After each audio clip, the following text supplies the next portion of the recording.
इतना अकाल सूखा कि इतने में ही सब जीव जंतु मनुष्य शरीरधारी बहुत मर जाते हैं।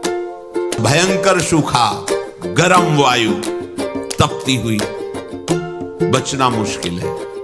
उसी के घर्षण से दावानल बड़े बड़े वनों में आग लग जाती है। पानी बूंद नहीं, न तालाब में, न कुआं में, न सरोवर में, न सरिता में, सब उष्ण ताप से सूख जाता है। बिना पानी के, बिना अन्न के तड़प तड़प करके जीव मरते हैं। कितना भयानक कष्ट है प्रलय में। हमें तो कष्ट ही कष्ट है। अगर मुक्त नहीं होते तो कष्ट ही, मरना कष्ट, जीना कष्ट, फिर जन्मना कष्ट, फिर रोग कष्ट, विषाद, हर्ष, शोक, भय, मान, अपमान, पूरा जीवन, पूरे जन्म के जन्म जब विचार करके देखो तो यहां कष्ट के सिवा कुछ हाथ नहीं लगता है। पूरा जीवन हो गया कमा के, मर गए, फिर कुछ नहीं, फिर नई पढ़ाई, नई योग्यता, नया धन, नया परिवार, फिर मर गए, फिर कब से चल रहा है। भगवत प्राप्ति अनिवार्य है। अगर ये सुनकर के तुम्हें भय नहीं लग रहा तो भगवान की माया ने विशेष जकड़ रखा है। कहां हम जाएं? एक ही जगह है, भगवान की शरण। हमारी कितनी दुर्गति है, हम सोच नहीं पा रहे। कब मर जाए कोई पता नहीं। कोई हमारा मित्र है, पता नहीं। हम जिसे मित्र समझते हैं वो धोखा दे रहा है, वो शत्रुता का कार्य कर रहा है। जिसे हम सगे संबंधी सब, वो सब स्वार्थ में। कौन है मेरा, क्या है मेरा? विचार करोगे तो अभी भयभीत हो जाओगे।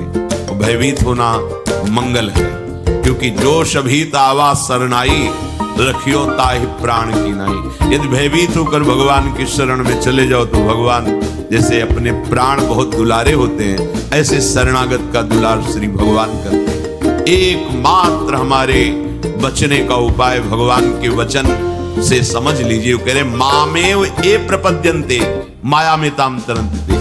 केवल मेरी शरण हो जाओगे तो मैं बचा लूंगा, नहीं तो इस भव समुद्र से बचना बहुत कठिन है।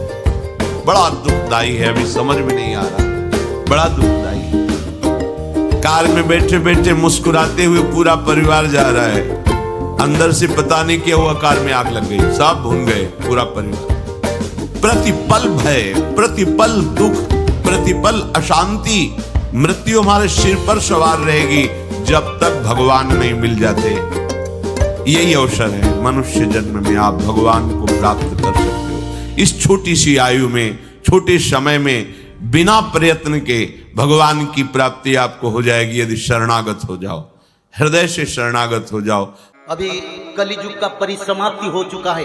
सारा विश्व में मानव सभ्यता के लिए बड़ा आपदा आ रहा है। कहीं जल प्रलय, कहीं भूकंप। तो यह भूकंप बढ़ता जाएगा, क्योंकि प्रभु पहले आप लोगों को सचेतन करते हैं।